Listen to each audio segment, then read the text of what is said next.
Hello दोस्तों, स्वागत है आपका आप ही के अपने चैनल माउंटेन फौजी में। और मैं हूं आपका दोस्त माउंटेन फौजी। आज की इस वीडियो में हम जानेंगे एसएससी 2022-23 की जो 45,000 से भी ज़्यादा पदों पर जो वैकेंसी खुली है, इसकी रिगार्डिंग मैंने आपसे कुछ वीडियो बनाई थी और उसमें आपसे वादा किया था कि जो मुझे कमेंट बॉक्स में कुछ भी आपको सवाल है तो आप कमेंट बॉक्स से मुझे पूछ सकते हैं। तो कुछ मेरे भाइयों ने मुझे सवाल किया था तो उसका जवाब मैंने रिप्लाई के माध्यम से भी दिया हूँ और उसी के रिलेटेड वीडियो बना रहा हूँ, क्योंकि कल लास्ट डेट है इसका 30 दिसंबर जो है इसका लास्ट डेट है।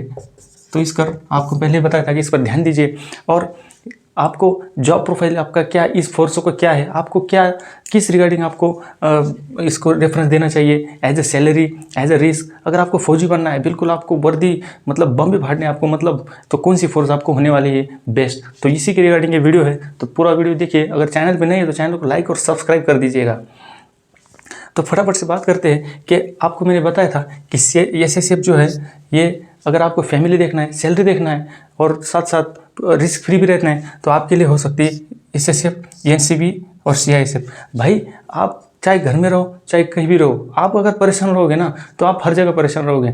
आप किसी से पूछ लेना, सीआईएसएफ वाले से पूछ लेना, एनसीबी से, एसएसएफ से, किसी से पूछ लेना कि भाई आपकी ड्यूटी क्या है। सब अपनी अपनी जगह परेशान है। अगर आपको प्रधानमंत्री बना दिया जाएगा ना तो वो भी बोलेंगे यार सब पूरा हेडेक मेरे को लेना पड़ता है, पूरे देश को संभालना पड़ता है। तो भाई आराम कहीं नहीं है। तो ये सोच के चलिए कि अगर आप बेल्ट की नौकरी में आ गए ना तो बेल्ट की नौकरी में आराम आपको मतलब मिलेगा, लेकिन उतना नहीं जितना आप सोचते हैं। तो भाई बेल्ट की नौकरी तो बेल्ट की नौकरी है। तो इस चीज़ को आप ध्यान में रखते हुए माइंड सेट करके और इसमें आप आगे की तैयारी शुरू कर दीजिए, क्योंकि दिन आपके पास बहुत कम बचे हैं, समय कम बचा है। तो उसका पूरा सदुपयोग करके इन पदों को हासिल करने का पूरा प्रयास कीजिएगा। तो मैं बताऊंगा कि अगर आप फैमिली की तरफ अगर जाना चाहते हो, फैमिली लाइफ जीना चाहते हो, रिस्क फ्री अगर आपको चाहिए तो आप एसएसएफ, एनसीबी, सीआईएसएफ के साथ जा सकते हो, जैसे कि मैंने बताया। और उसके बाद अगर आपको सैलरी चाहिए तो जाहिर सी बात है जो बॉर्डर रिगार्डिंग फोर्स है, एसएसबी हो गया, आईटीबीपी हो गया, बीएसएफ हो गया, सीआरपीएफ हो गया, आसाम राइफल हो गया, इनको बॉर्डर अलाउंस इतना है 17 से 18,000, 19,000, 20,000 तक इनका बॉर्डर अलाउंस ही बन जाता है, जो कि सैलरी से अलग है। तो इनका सैलरी सोचिए कितना बनता होगा। तो अगर आप सैलरी के साथ जाना चाहते हो तो आप बेशक से मैंने जो ये फोर्सें बताई इनमें आप आराम से जा सकते हो, क्योंकि इनमें सैलरी ज़्यादा है, थोड़ा सा रिस्क भी है। नॉर्मल रिस्क तो हर जगह है, तो इनमें भी रिस्क है थोड़ा सा, लेकिन ये है कि थोड़ा सा सैलरी इसमें ज़्यादा है। तो आप भाई हर कोई घर से जा रहा है भाई तो पैसे के लिए जा रहा है, तो पैसा तो कमाना है। तो क्यों ना जब घर से दूर निकल ही गए तो थोड़ा और दूर चले जाते हैं। लाइफ ही जीना है तो भाई घर में सिविल नौकरी कर लो, कोई बैंक में कर लो, कोई और जगह कर लो। अगर सिविल लाइफ जीना है, अगर बेल्ट की नौकरी करना है, देश के लिए जीना है तो भाई थोड़ा रिस्क को लेना पड़ेगा। और रिस्क लेना है तो क्यों ना थोड़ा सा और लेके थोड़ा सा पैसा ही जिन फोर्स में ज़्यादा है उसी को दिया जाए। आप वैकेंसी मत दिखिए कि भाई इसमें 10,000 है, इसमें 20,000 है, इसमें 5,000 है।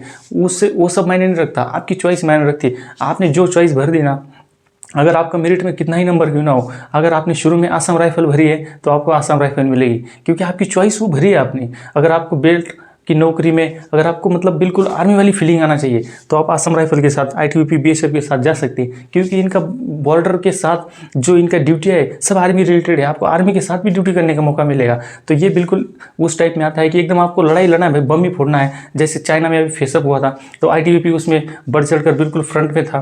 तो अगर आपको इस आर्मी में जैसे आपकी लाइक है कि भाई मुझे फौजी बनना है एकदम, तो आप आईटीबीपी, सीआरपीएफ, आसाम राइफल के साथ जा सकते हो। अगर आपको फैमिली लाइफ चाहिए तो आप ये जैसे मैंने बताया एसएसबी, एसएसएफ, एनसीबी इनके साथ भी जा सकते हैं। अब आती है बात फीलिंग, आपको फौजी वाला फीलिंग जैसे मैंने बताया तो आप बेशक से आईटीबीपी, बीएसएफ, सीआरपीएफ के साथ जा सकते हैं, जिसमें आपको फौजी का भी मतलब एक फीलिंग मिलेगा, वो मिलेगा। क्योंकि इनका ज़्यादातर पता है आपको, सीआरपीएफ का इसका नाम में ही है सेंट्रल रिजर्व पुलिस फोर्स, ये रिजर्व में रहता है। जहाँ कहीं भी आवश्यकता पड़ती है इसकी, जैसे कि आईएएस, आंतरिक सुरक्षा ड्यूटी, इलेक्शन ड्यूटी, जैसे नक्सलाइट एरिया में कॉम्बिंग ऑपरेशन, भाई टैंकर चार्ली जैसे आपको फीलिंग करना है ना तो आप सीआरपीएफ, आईटीबीपी, बीएसएफ में जा सकते हैं। और आपको फैमिली देखना है तो एसएसएफ, एनसीबी, सीआईएसएफ में जा सकते हो। भाई ड्यूटी तो हर जगह करनी है, लेकिन इनको भी पूछ लेना कभी किसी के, आपको गाँव घर में कोई भाई कोई होगा तो उनसे पूछ लीजिएगा कि क्या आप इनसे भी मतलब आराम की नौकरियां है और कोई, तो सब बताएंगे भाई आराम तो कहीं नहीं है। ये तो मैंने आपको पहले ही बता दिया। तो ये हो गया। अब आते हैं प्रमोशन से भाई आप जिस रैंक में भर्ती हो गए हो, अगर आप कंटिन्यू करते हो तो आपका प्रमोशन भी होगा, आप अच्छे पद से रिटायर भी जा सकते हो। लेकिन अगर आप में गट्स है, अगर आप अच्छा नॉलेज रखते हो, अच्छी आपने पढ़ाई हासिल की है तो आप आराम से प्रमोशन जो 10-20 साल में जो कोई प्रमोशन मिलता है हवलदार बनने का या उससे आगे का, तो आप सीधा, अगर आप में काबिलियत है तो आप सीधा 3 साल 3 ईयर की बात अगर आप सेवा पूरी करते हो और आपकी बिल्कुल जो कैजुअलिटी शीट है अच्छी रहती है तो आपको promotion direct as a LDC के माध्यम से, जो डिपार्टमेंटल पोस्ट रहती है, आप डायरेक्ट एसआई, बतौर एसआई पद पर आपका सिलेक्शन हो सकता है। और डिपार्टमेंटल टेस्ट होता है, कोई कंपटीशन नहीं होता, सब अपने ही बंदे होते हैं और बिल्कुल मेरिट भी कम लगता है, नंबर्स भी कम होते हैं। तो इस माध्यम से आप एसआई से कुछ साल बाद आप सीधा कंपनी कमांडर के लिए अप्लाई कर सकते हो। कंपनी कमांडर का टेस्ट देने के बाद तो प्रमोशन, आप फिर अफसर, जैसे अफसर में आपकी गिनती हो जाएगी, आप अफसर बन जाओगे, सैलरी भी बढ़ेगी, रुतबा भी बढ़ेगा, इज्जत भी बढ़ेगी। तो भाई जिसमें गट्स है ना वो निकल जाते हैं। हमारे साथ के भी कई लड़के हैं जो निकल गए आगे। तो ये मान के चलिए कि प्रमोशन के बारे में निश्चिंत होइए। अगर आप में गट्स है तो भाई एक प्लेटफॉर्म पहले हासिल कर लीजिए, कोई सी भी फोर्स मिल जाए भाई, जिससे अगर आपका परिवार पल रहा है, जिससे आपका घर चल रहा है ना, वो सबसे बड़ा है। फोर्स में भी हूँ, बहुत खुश हूँ, बहुत मैं उसका ऋणी रहूँगा हमेशा हमेशा के लिए, क्योंकि मैं आज जिस मुकाम पे हूँ उसी की वजह से हूँ, उसी की बदौलत से हूँ। तो ये दिमाग से बिल्कुल निकाल लीजिएगा कि बाद में चेंज हो जाएगा, ये मैं चॉइस भरूँगा और बाद में मुझे चेंज बिल्कुल नहीं होगा। आपने जो भर दिया फाइनल वो फाइनल है, उसके बाद कुछ भी आपको चेंज नहीं होगा।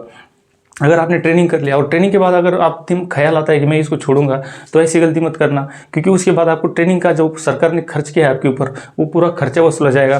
तो इस वजह से पहले ही सोच समझ के आपको क्या चाहिए, मैंने जैसे आपको बताया, फैमिली चाहिए, सैलरी या रिस्क के आधार पर, या फीलिंग, आपको आर्मी का फीलिंग चाहिए। तो मैंने आपको पूरा बता दिया कि आपको पहले सोचिए कि आपको करना क्या है, आपको किस लिए आप फौज में भर्ती हो रहे हैं, तो उसको रेफरेंस दीजिए, आपको आसानी हो जाएगा कि चॉइस लेने में कि आपको क्या बनना है और कौन सा चॉइस आपको देना चाहिए। अब मैंने जैसे कि बता दिया कि आप आगे प्रमोशन भी पा सकते हैं। नेक्स्ट पॉइंट मेरा था जो मैं ज़रूरी समझता हूँ कि आप चाहे कोई सी भी फोर्स में हो, खाली इसको 2 को निकाल दीजिए, एसएसएफ और एनसीबी। इन दोनों को निकालने के बाद बाकी जो बचती है, बाकी जो 6 फोर्स इसमें फोर्स बचती है, अगर उसमें आप डॉलर में पैसा कमा सकते हैं, फॉरेन जा सकते हैं, यूएन मिशन जा सकते हैं, कांगो अफगानिस्तान के लिए जा सकते हैं, जो कि यूएन मिशन में आता है, तो उसको आपकी जो सैलरी है डॉलर में बनेगी। और जो इंडिया में कन्वर्ट हो गए 1.5 से 2 लाख आपकी, मैं मतलब सिपाही जीडी का बता रहा हूँ, 1.5 से 2 लाख की तनख्वाह आपकी आराम से जाएगा 2 लाख तक। तो सोचिए अगर आप 2 लाख भी उसका टाइम काटते हैं अफगानिस्तान कांगो में, तो सोचिए आप 2 साल में कितना पैसा कमाइएगा।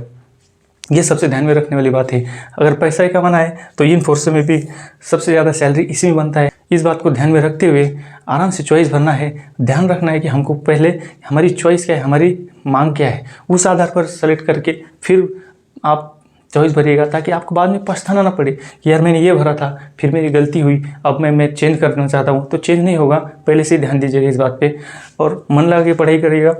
जिन्होंने भी मुझे कमेंट बॉक्स में सवाल किए थे कि भाई कैसे होता है, क्या है, भाई मेरिट का कुछ नहीं कहा सकता और सीटों का भी कुछ नहीं कहा जा सकता, ऊपर नीचे हो सकती है। तो इस बात को दिमाग से उतार दीजिए कि मेरिट कहा जाएगा और सीटें कितनी होगी। आप बस अपनी पढ़ाई पर ध्यान दीजिएगा, ईमानदारी से मेहनत करिए, ईमानदारी का फल, मेहनत का फल आपको अवश्य मिलेगा। मेहनत ही सफलता की कुंजी है, तो मेहनत के सिवा कोई उपाय नहीं है। और आप ईमानदारी से मेहनत करेंगे तो निश्चित ही आपको एक पोस्ट मिलेगी।